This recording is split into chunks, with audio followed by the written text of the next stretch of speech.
ഒരു കൊറിയൻ ഗെയിമിന്റെ മരണക്കെണിയിൽപ്പെട്ട് ഗാസിയാബാദിൽ 3 സഹോദരിമാർ ജീവനൊടുക്കിയെന്ന വാർത്ത ഞെട്ടലോടുകൂടിയാണ് നമ്മൾ കേട്ടത്. ജീവിതമേത് ഗെയിം ഏത് എന്ന് തിരിച്ചറിയാതെയുള്ള നെട്ടോട്ടത്തിലാണോ, മരണക്കളിയിലാണോ നമ്മുടെ കുട്ടികൾ? വീടകങ്ങളിലേക്കും വിദ്യാലയങ്ങളിലേക്കും ഒക്കെ തിരിഞ്ഞു നോക്കേണ്ട സമയമാണ്. ഈ വിഷയത്തെ ഗൗരവത്തോടു കൂടി തന്നെ ചർച്ച ചെയ്യേണ്ട കാര്യമാണ്. ഈ വിഷയത്തിലേക്ക് നമ്മൾ വിശദമായി പോകുന്നു. റിപ്പോർട്ടർമാർ ചേരുന്നു. നോബൽ മാരിക്കാരൻ, സായ് കുമാർ, ഗോപാൽ ശീലാസനൽ, YS അഭിനന്ദ എന്നിവർ. ഓൺലൈൻ ഗെയിം കളിക്കുന്നത് തടഞ്ഞതിനെ തുടർന്ന് ഉത്തർപ്രദേശിലെ ഗാസിയാബാദിൽ 3 സഹോദരിമാർ ജീവനൊടുക്കി. കെട്ടിടത്തിന്റെ 9ാം നിലയിൽ നിന്ന് ചാടിയാണ് 10ഉം 12ഉം 14ഉം വയസ്സുള്ള പെൺകുട്ടികൾ മരിച്ചത്.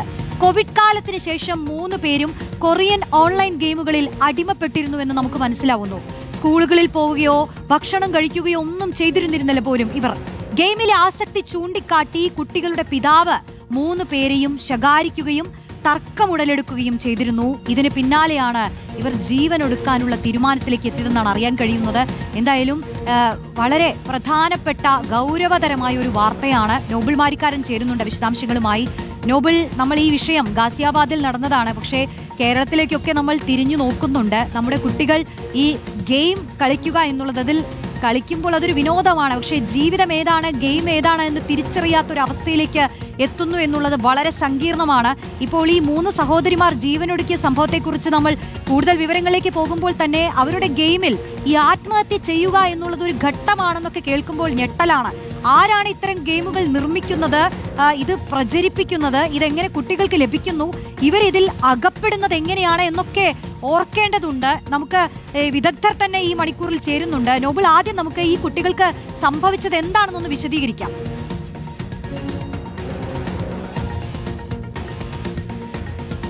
റോഷ്നി, എല്ലായിടത്തും സംഭവിക്കാൻ സാധ്യതയുള്ള ഒരു കാര്യമാണ് ഇപ്പോൾ ഗാസിയാബാദിൽ ഉണ്ടായിരിക്കുന്നത്. കാരണം 3 സഹോദരിമാർ, 16ഉം 14ഉം 12ഉം വയസ്സുള്ള 3 സഹോദരിമാർ നിരന്തരം ഓൺലൈൻ ഗെയിമിന് അടിമകളായിരുന്നു. കൊറിയൻ ഗെയിമാണ് ഇവർ കളിച്ചുകൊണ്ടിരുന്നത്. ഈ ഗെയിം കോവിഡ് കാലത്താണ് ഇവരുടെ ജീവിതത്തിലേക്ക് വരുന്നത്. പിന്നീട് ഇവർ ഇതിന് അടിമപ്പെടുകയായിരുന്നു എന്ന വിവരമാണ് ഇപ്പോൾ പുറത്തേക്ക് വരുന്നത്. നിരന്തരം ഇവർ ഇത് കളിച്ചുകൊണ്ടിരുന്നപ്പോൾ, പ്രത്യേകിച്ച് കൊറിയൻ ടാസ്ക് ഫോഴ്സ് ഗെയിം എന്നാണ് ഇതിൽ വിവരം നൽകിയിരിക്കുന്നത്. അത്തരത്തിൽ നിരന്തരം ഇവർ ഈ ഗെയിം കളിച്ചുകൊണ്ടിരുന്നത്.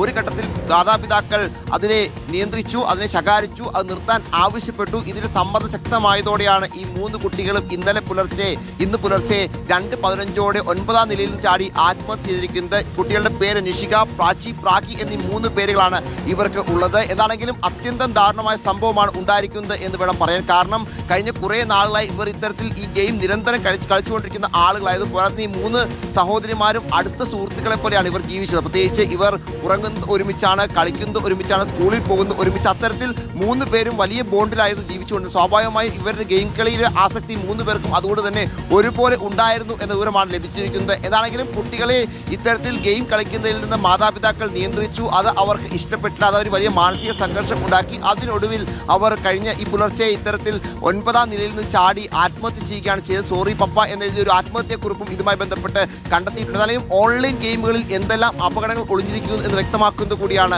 ഇപ്പോഴത്തെ ഈ സംഭവകാശം. പ്രത്യേകിച്ച് ഇന്നത്തെ കാലത്ത് കുട്ടികൾക്ക് എപ്പോഴും കളിക്കാൻ കൊടുക്കുന്ന ഒരു ഉപകരണമായി മൊബൈൽ മാറിയിട്ടുണ്ട്. സ്വാഭാവികമായി അതിൽ ഇത്തരത്തിൽ നിരവധി ഗെയിമുകൾ ഉണ്ട്. അവർ ഇത് കളിക്കുകയും പിന്നീട് ഇതിൽ നിന്ന് അവർക്ക് മോചനം ലഭിക്കാത്ത സാഹചര്യവും ഇവർ അതിനോട് അടിമപ്പെടുന്ന സാഹചര്യവും ഉണ്ട്. അത്തരത്തിൽ അടിമപ്പെട്ട് അതോടുവിൽ ആത്മഹത്യയിലേക്ക് പോകുന്ന ഒരു സാഹചര്യമാണ് ഇപ്പോൾ ഗാസിയാബാദിൽ ഉണ്ടായിരിക്കുന്നത്. കുട്ടികൾ 3 പേരും ഈ സംഭവ സ്ഥലത്ത് വെച്ച് തന്നെ മരിച്ചിരുന്നു. എന്താണെങ്കിലും ഇതുമായി ബന്ധപ്പെട്ട അന്വേഷണം പോലീസ് നടത്തുന്നത്. ഇപ്പോൾ ഒരു കൊറിയൻ ടാസ്ക് ഗെയിമാണ് ഇതിൽ വില്ലനായത് എന്ന വിവരമാണ് അവിടെ നിന്ന് ലഭിക്കുന്നത്. റോഷ്നി, നോബൽ മാരിക്കാരനാണ് ഗാസിയാബാദിലെ സംഭവവുമായി ബന്ധപ്പെട്ട വിശദാംശങ്ങൾ നൽകിയത്.